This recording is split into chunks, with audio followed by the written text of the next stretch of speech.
Hey,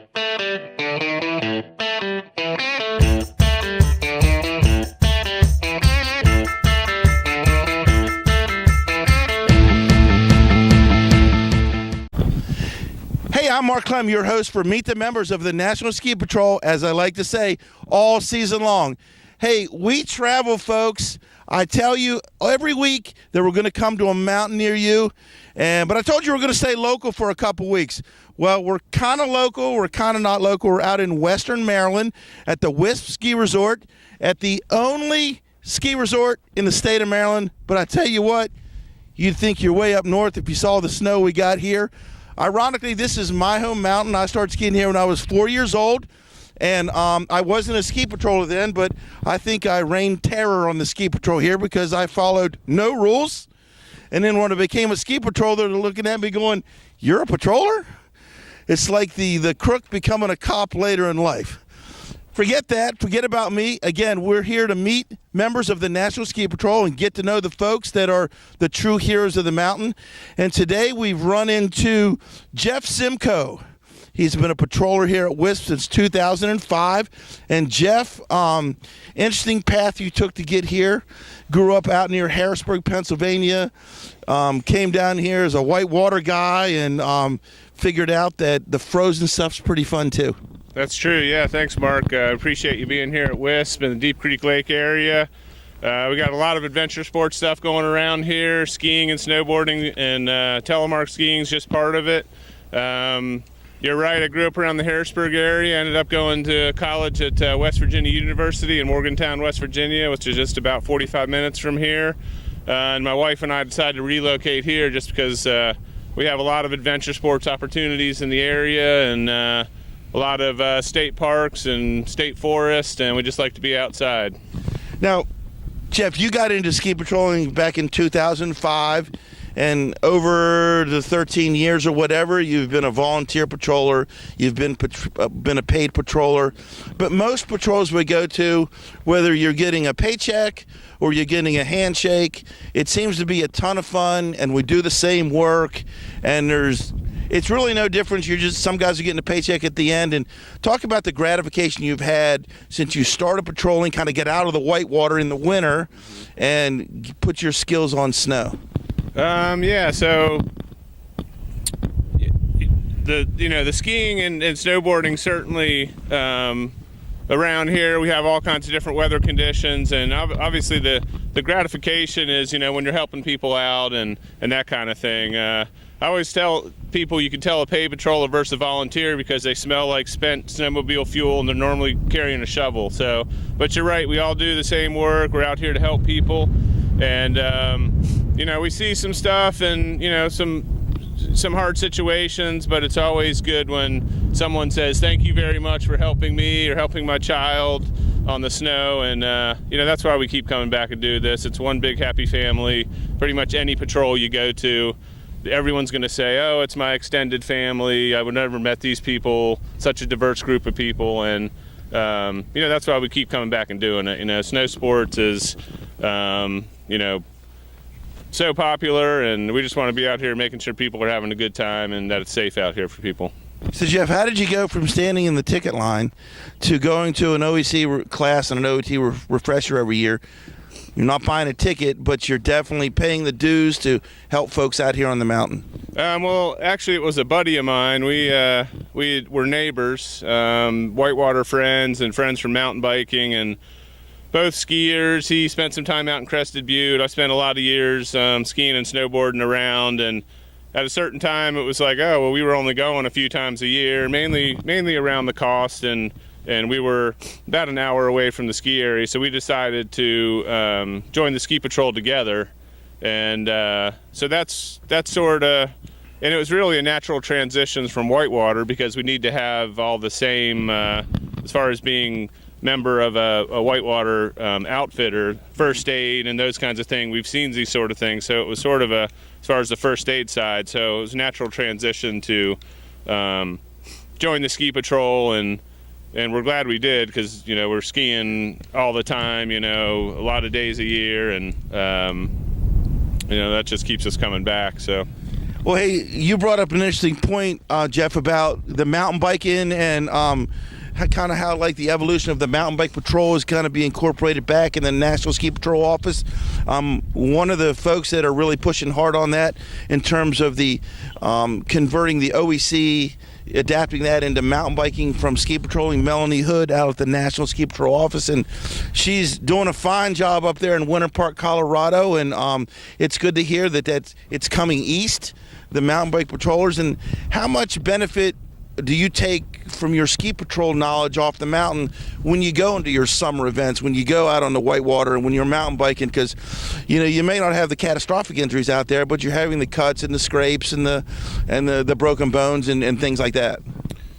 Yeah, it's very useful for me because I happen to in the rest of the year I run a mountain bike trail center and put on events and so forth. So I've definitely utilized my ski patrol skills out in the woods on the single track to help people out. And you're right, it's a lot of scrapes and bruises and stuff like that, but we've had a few sort of over the bars accidents where people have injured themselves pretty good. And it takes on sort of a different element because there's no snow. I feel like with the snow, we know what to do when you're hiking someone through the woods for a long distance on a backboard.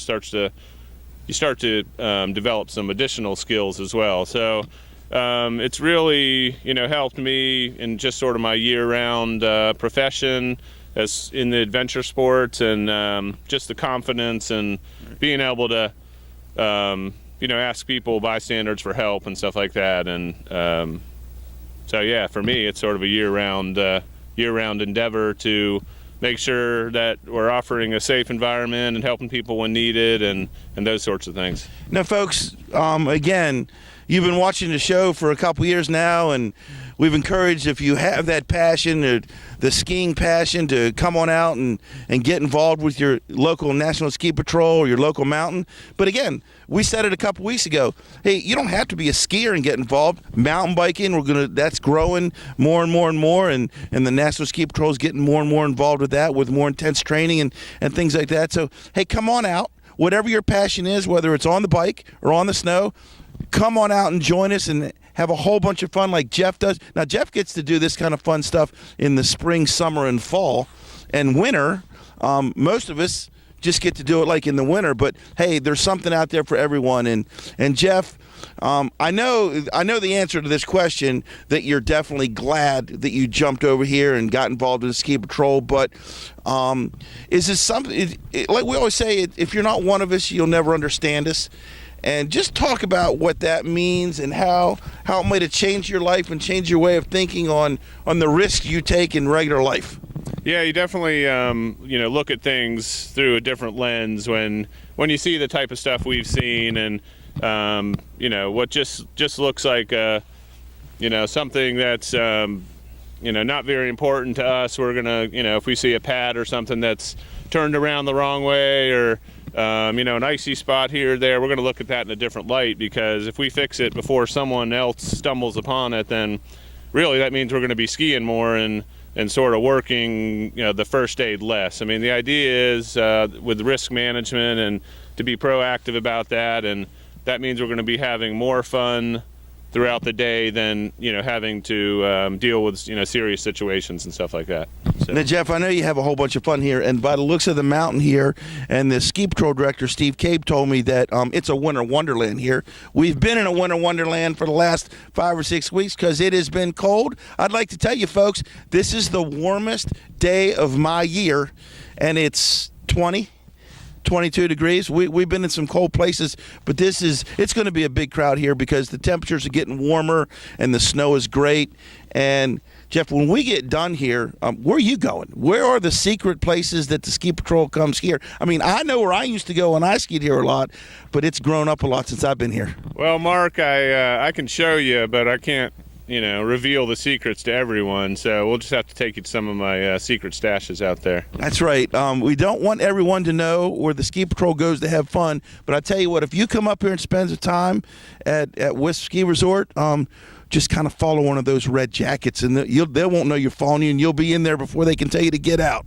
But seriously, one unique thing about the weather we have here is it's always changing. So But we always say if you don't like the weather, wait 5 minutes because Yep. it's likely to change. Another interesting thing about Wisp Resort here is we have 3 separate areas of the mountain. We have the front side, the east ridge, and the north camp side. So what I like to normally do is follow the sun around and be in the sunny spots, and the snow conditions are going to change as the day goes on. So we generally ski east ridge in the morning, dip onto the front side, and then later in the afternoon we'll get the later afternoon sun on north camp, and ski that till the sun goes down and call it a day.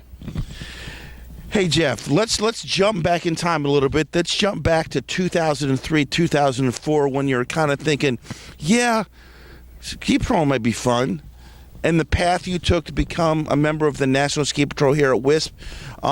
What advice would you give yourself if you had to do over? I'm sure there's no regrets, but if you had to do over again, were there any changes you do to make life a little simpler, or to ease the way into the outdoor emergency class and all the painstaking training you have to go through before you get to come out and just be free and patrol as you see fit? Well, I mean, anyone that goes through this training knows that it takes a lot of commitment. If you have a family, it's going to take some time, a little bit of time away from the family during the classes and on the weekends. And really what I've seen then is once you become a patroller, your family then gets the benefits of that as well, and can come skiing. And I just think that when you're first in the situation of training, it's a lot of information all at once, and to just don't get discouraged by that. And also, as you become a patroller, you gain confidence because you see more things, and that can be good or bad. But I think as you see more things, you know how to deal with certain situations more efficiently. And just if you want to do it, contact a local patrol, maybe shadow some patrollers, and just understand it's a commitment, but it's going to be worth it in the end. Hey, just to reiterate what Jeff said, hey, if you want to make that jump and become a member of the National Ski Patrol, and you're up here in the Deep Creek Lake region or wherever, hey, just pick up the phone, call my guy Steve McCabe up here at Wisp, the patrol director, and he'll gladly steer you in the right direction. If you can't find Steve because he's having too much fun out on the mountain, just log on to www.nsp.org, and all the great folks out at the national office in Lakewood, Colorado will point you in the right direction and get you started on your way to what we say is a lifelong sport and a whole bunch of fun. Hey, again, we're here at Wisp Ski Resort, right here, right on the edge of Deep Creek Lake. Where in the summer you can take the boat and the jet skis out. In the fall and the spring you can get on your mountain bike or ride the mountain coaster over here. But hey, it's a ton of fun here at Wisp Four Seasons Resort. Come on up. I'm Mark Clem, your host for Meet the Members of the National Ski Patrol all season long, and I'm coming to a mountain near you.